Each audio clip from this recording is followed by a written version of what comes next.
Assalomu alaykum, Qurbanjon apandim, yaxshimisiz? Qanday ahvolingiz?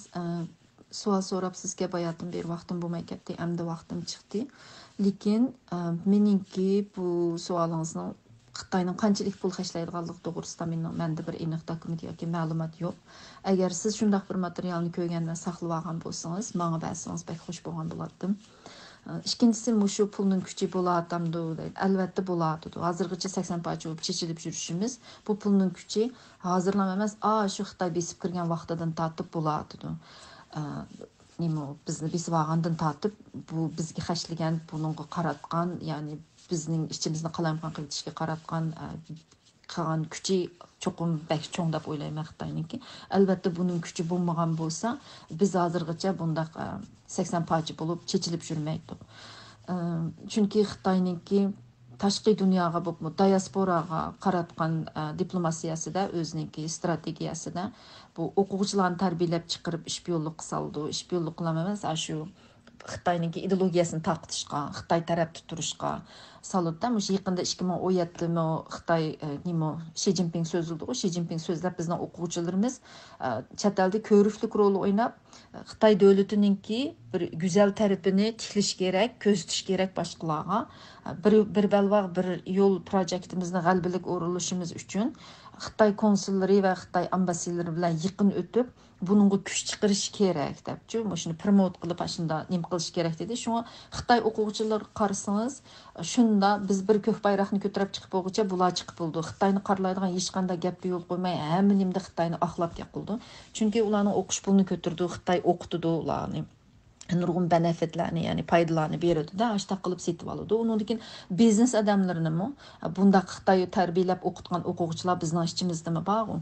Undan biz Uyg'urlarning ichidami-da. Undan bu tijoratchilarni nurg'unlarni setib oladi. Masalan, chet ellik shu turayotgan davlatdagi siyosatchilar bilan yiqilishib, shularga pul i'ona qilib, shu siyosatchilarni Xitoyning manfaati uchun gap qiladigan, yumshoq politika tutadigan holga akiladi-da. Bu nihoyatda ig'ir Kanadada, Avstraliyada ve yana başka devletlerde. Bu O'rta Osiyo devletlerinde o bütünlüğü aşında kılıp yançığı sap bulduğu Xitay o siyasetçilerin şu devletlerinki.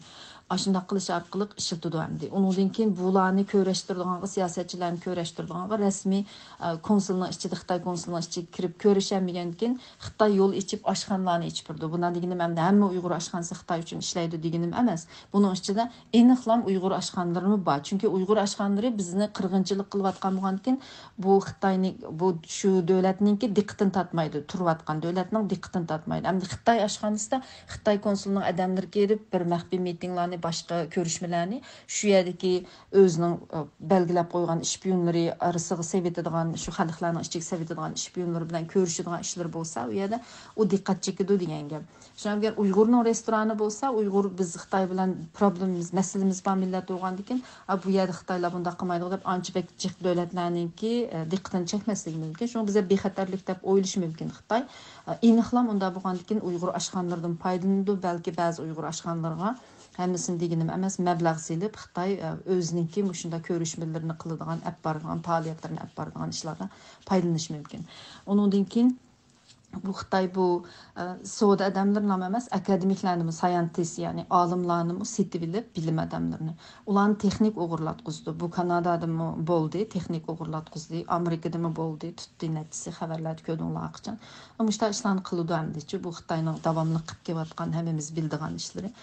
Bu Xitoy o'zining ishbiyonlik bundaq nimasini faqat texnika va yoki elektronlik uchur vositasi orqali ham qilmaydi.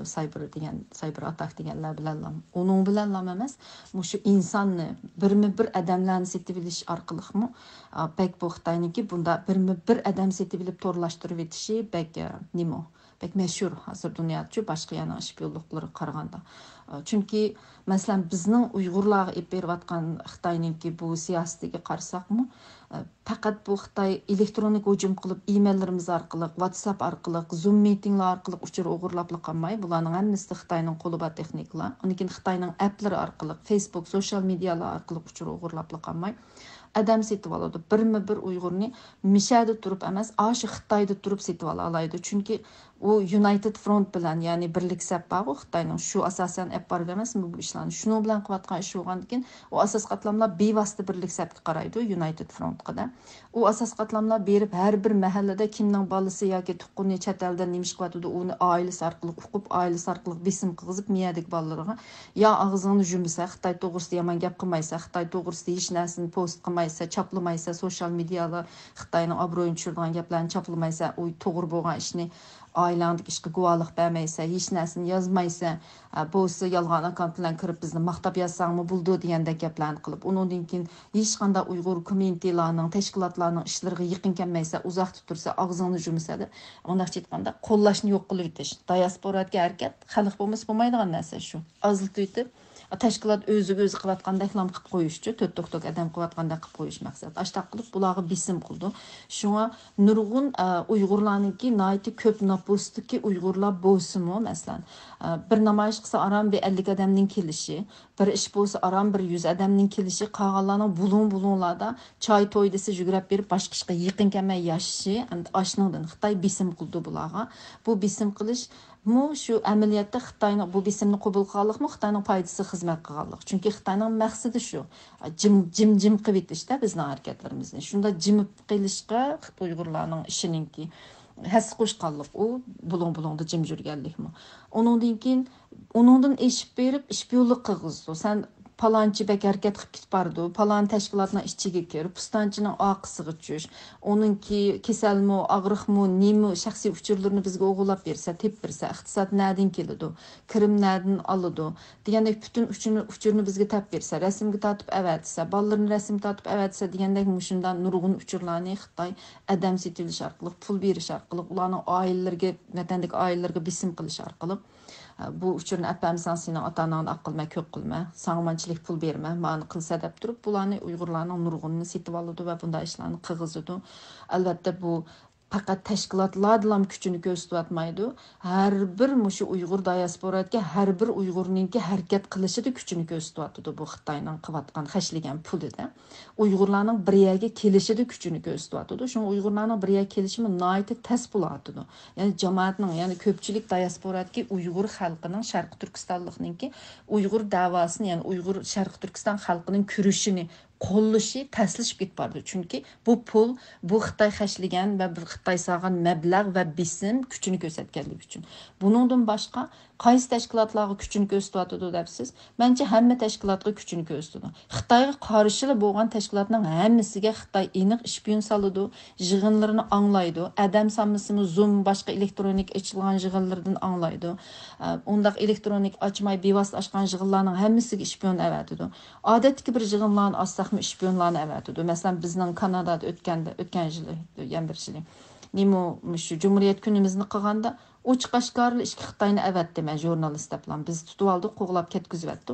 Ammo shunda avatdi Xitoy uchur egallayman, uchur o'g'irlayman. Bular nima ish qilyapti, nima ish qildigan tashkilot deydi. Sosyal mediadan butun uchurlarimizni o'g'irlab ko'rib tursam ekan deydi. Shunga sosyal mediaga, Facebook degaga Xitoyning abdi bashirisini ochadigandan boshqa o'zimizning shaxsiy uchurini yozmasligimiz kerak. O'zimizning shaxsiy uchuri, uningdagi tashkilotlarning teshig'i desi bo'lmaydigan uchurlarni demaslik kerak. Ochiq oshkor ani qildik, ma'ni qildik deb o'zimizni xalqqa ko'rsatib kredit olamiz deb nurg'un narsalarni oshkorlaydigan ishlar bor Uyg'urlar uchun. U Xitoyga foyda bo'lib berdi bundaqcha aytganda. Shu bunga diqqat qilish kerak. Undan keyin bu tashkilotlarning jonijon manfaati qilayotgan shu xizmatlari agar Xitoyning jonijon manfaatiga taqashsa, aniqlam u Xitoy u yerda qo'l soladi. Ham ishpiyon kirgizdi, adam ishpiyon, buzg'unchilik qiladi, ham qalayimqonchilik chiqarib fitna taqitib, bu bir ishni qilamiz davasa shu ishni bo'lmaydiganga yoki bo'ladigan ishni qalayimqonchilikqa mundaq burib etadigan, murakkablashtirib etadigan mushunda vaziyatlarni keltirib chiqaradi-da. Buningda Xitoyning qo'lini yo'q deyishga bo'lmaydi. Bunda qilgandan keyin murakkablashib ketgandan keyin Uyg'urlarning bir yer kammigi tas bo'ladi. Tashkilotlarning bir yer kammigi tas bo'ladi. Bir nurg'un kritik birsi bir nim deb bo'g'chi, yana birsi yana bir nim da'vatgan, yana birsi yana bir nim da'vatgan. Ilqi bir narsani simple oddiy holda hal qilish emas, nihoyatda murakkablikka ko'tarib etish orqali qiyinlashtirib yetadi yo'llarimizda. Endi shu agar ashta bir odamlar bo'lib qolsa ichida. Shunday bo'lgandan keyin tashkilotlarningki to'g'ri bir yo'lda ap mengishimi taslishib ketadi endi-chu. Chunki masalan qirg'inchilik qilayotganligi Xitoyninki rost, Xitoyning qirg'inchilik abdi bashirisini ichib Twitter, sosyal media yoki bir cho'ng kampanyalarni qilayotgan bo'lsa, uningga qarshi darhol buningga Xitoy propagandasini bir muncha qo'shini bor. Bu hamma nimasi yolg'on deb bizga urib turdi. Endi bizmi bo'sh kelmadik. Shunda oz odam bo'lsak-mi, masalan Twitterlarda bizning yosh bolalar organize bo'lib bir ish qilamidik. Hammamiz organize bo'lib Twitterda to'xtamay Xitoyning abdi bashirisini ajayli deb organize bo'lib qilamidik, ammo shaxs holatda to'xtamasdan bu ishni qilayotganlar bor. Masalan Abdushukur Abdushukur bağlı sızmış topda. Toxtamasdan Xitayning doyindik uçurlarını ilib astığa Abdushukur mesela İngilizceni çalıp olup bilsimi aşı bu işi tillap yazıdı. Aşı tillap yazdı mı yani bir adet ki bir insanın bu Xitayning bu yağan dep açılıp kep tillavatqanı olsun köstüdü. Ama bazıda onda qıylıqı tillap beriş bilan bu yağan depli qo'yish bilan o Xitoyning uçurunu bir qitim taqasak, o'zining Xitoyning yağan uçurunu biz taqitish bergan xizmat qilgan bo'lib qolamiz. Shunga biz asli organize bo'lib, aşı Xitoy qilayotgan uçurni o'rgitadigan bir narsani choplab turib taqasak, o vaqtida bu yaxshi texmi yaxshi unumini ko'rsatgan bo'ldi-da. Endi buni qilishimiz kerak. Buning uchun biz istixborot organlarini tashkillashimiz kerak. Buning base'larini qurib qilishimiz kerak. Shuningga bu narsalarni aytib muhim. Ba'zi narsalar sensitiv, nozik masalalar bu yerda so'zlamayman desak bo'lmaydi. Shu qildigan ishlar shundajik.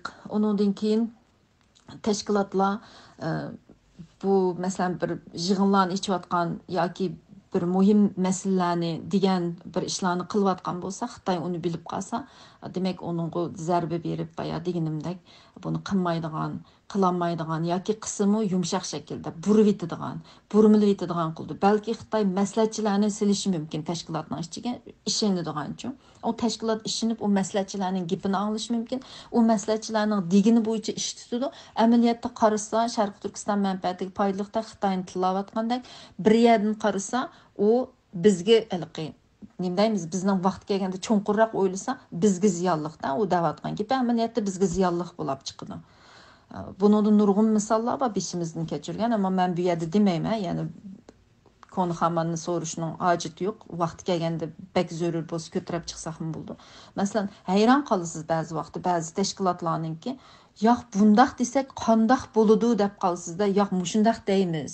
Mushunda deyishimiz kerak deb maslahatlashib, mushumi Xitoyga qarshi ekan. Xitoy qarshi bo'lsa hisob emas. Xitoyga qarshi bo'lishi kerak, bizga mu manfaati bo'lishi kerak, shundami? Onu o'ylamaydi. Ya palanchi ingliz deganti, pustonchi deganti deblam u bir aql ko'rsatkichlarning noiti bir aqlli odamlar dedi deblam bir ishlarni qiladi ba'zilari. Buni ba'zi narsalarni shu bak chunqur o'ylash kerak, bakchiq ehtiyot qilish kerak. Har bir gap og'zimizdan chiqqanda, har bir program, proyektlarimizni qilgan vaqtimizda, har bir mediaga intervyu bergan vaqtlarimizda şu qizil siziqimizni bak ching dastlab turishimiz ham bizga nima manfaati keladi, Xitoy qanday uchurga erishidi, bu gapni desam Xitoy nimalarni qilish mumkin, nima foydasi, nima ziyni deganni bakchiq o'lchishimiz kerak deb o'ylayman de. Mening tushunganlarim shunchalik. Buni hammalar ko'pchilik mendimi jiq yaxshi bilganlar baqchan aramizda ham bilislar asosan deb o'ylayman. Shuna bo'lsa-mu, men biroq esinglarga zepga qo'ydim kechida. Yerib ketib fikrimni jig'amay qoldim. Rahmat.